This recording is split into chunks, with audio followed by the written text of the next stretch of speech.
Good morning, everybody. Happy Sunday. We are going to start off with the surahs, one of them that we missed from yesterday, and then the other one for today. I'm going to try to center the screen as much as possible today. Okay, so we have Surah 73 and Surah 74. I read Surah 73 late in the evening, almost before um, it was during the morning technically of that day, and then I had to take a little pause because I was so tired yesterday, had some things to do and such. So let's go ahead and pick up where we left off. So Surah 73 is Al-Muzammil, which is the enfolded one. In the name of Allah, most gracious, most merciful. Soon we shall send down to thee a weighty message. Truly the rising by night is most potent for governing the soul and most suitable for framing the word of prayer and praise. True, there is for thee by day prolonged occupation with ordinary duties, and leave me alone to deal with those in possession of the good things in life, who yet deny the truth and bear them for a little while. And so, yes, I was getting some concern for myself technically because I haven't been getting good sleep, mainly probably because of stress of moving and everything like that. Um, but now, this was kind of reassuring that sometimes, being up is okay. God is with you and it's really suitable. So if you spend that time at night when you are awake and you may have anxiety and your mind is just racing, to spend that time with God and to pray, to read the holy texts. And also, I had a friend suggest to me meditation. And lately, I've noticed there's a lot of Christian Christian words against meditation because they have prayer, like, why would you meditate if you pray? But I think it still is helpful to try as best as possible to clear the mind and just, if you are Christian, focus on that time and try to spend it with God, to try to picture God with you and in your life. And I think that's a very useful meditation, trying not to focus on anything else but the life source, right, that is provided to you. So I was trying to do that, and I haven't meditated in a while, so it was actually very, very hard. I would start, and then almost a few seconds later, like, I could see my mind going off onto a million different tangents, picturing how the day went or what happened during the day, which is also not a bad thing. And then, of course, you catch yourself and then draw yourself back to the present and back with spending that time with God and being there presently and just focusing on Him. That's my best advice.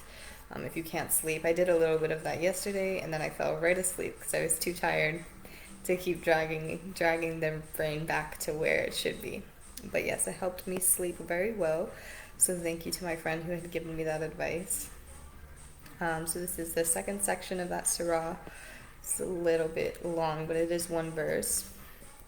Thy Lord doth know that thou standest forth to prayer, nigh 2/3 of the night, or half the night, or a third of the night. And so doth a party of those with thee. But Allah doth appoint night and day in due measure. And again, this is some of the things that we were talking about. Really, Allah and God, right, has the control over the night and day in due measure, right? And then it says here, He knoweth that ye are unable to keep count thereof.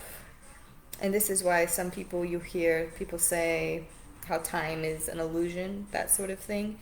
That is technically true, and it is confirmed in this text.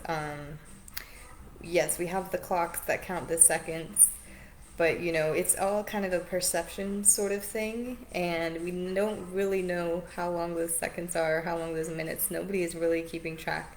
Even maybe there is somebody, counting each second and measuring each second, but even then, how time can stretch and seem longer, and then shorter. So this is kind of one of those things that it's proving here.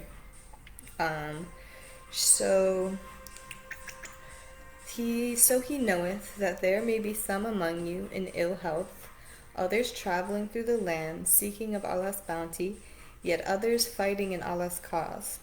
Read read ye therefore as much of the Quran as it may be easy for you, and establish regular prayer, and give regular charity, and loan to Allah a beautiful loan. And whatever good ye send forth for your souls, ye shall find it in Allah's presence. Yeah, better and greater in reward. And seek ye the grace of Allah, for Allah is all forgiving and most merciful. Okay, so that's a great little surah, and that was really reassuring to read late at night, because it does say, like, Lord, thou know that you stand forth to prayer 2/3 of the night, or half the night, or a third of the night. So He knows, a lot of you may be up late at night, reeling and going through the day. So to take that time, just draw yourself out of the anxiety and the stress. And it says some of you may be traveling or in ill health, so one or the other, but it could be both. So stay healthy, right? And keep firm to the word, and keep firm to your prayer, and make sure that you're giving back as well, and you will be rewarded for that. And then we'll go into the promises of the Bible, which actually do talk about if you are sick, if some of you are sick. Okay, so let's go ahead and do Surah 74, which is Al-Mutathir. I think I said that right. Al-Mutathir, Mudathir, something like that. Al-Mudathir, something like that, okay? Excuse my Arabic. It's not the best, okay? This is the one wrapped up. In the name of Allah, most gracious, most merciful. O thou wrapped up in a mantle. And I had to look up what a mantle was, and this, because you think of like a fireplace mantle, this refers to like a cloak, sometimes sleeveless, you wear over your clothes, something like a cloak, right? Arise and deliver thy warning. And we have sent none but angels as guardians of the fire, and we have fixed their number only as a trial for unbelievers, in order that the people of the book may arrive at certainty, and the believers may increase in faith, and that no doubts may be left for the people of the book and the believers, and that those in whose hearts is a disease, and the unbelievers may say, what symbol doth Allah intend by this? Doth Allah leave to stray whom He pleases, and guides whom He pleaseth? No one can know the forces of thy Lord except He, and this is no other than a warning to mankind. So again, this is kind of like a last warning. Of course, I'm sure there's some more that are in the later surahs, but we are nearing the end. So it says, hell is being set up, right, as a trial.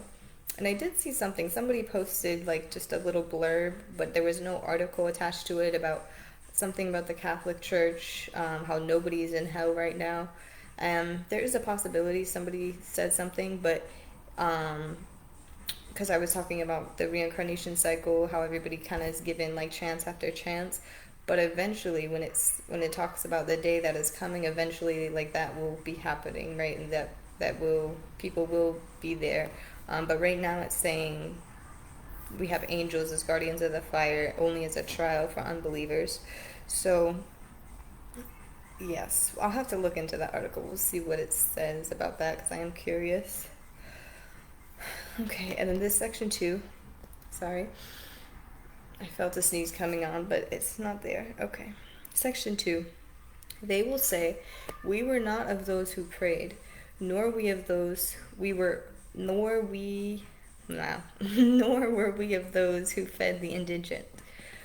But we used to talk vanities with vain talkers. Nay, this is surely an admonition. Let anyone who will keep it in remembrance, but none will keep it in remembrance except as Allah wills. He is the Lord of righteousness and the Lord of forgiveness. So that is it, ladies and gentlemen, for Surah 74 and 73. Thank you all for listening. Let's see here. We're going to go on to the promises of the Bible, which there are some good reassuring messages in that. And I will go ahead and catch up with you in 2 seconds, I promise. Bye bye.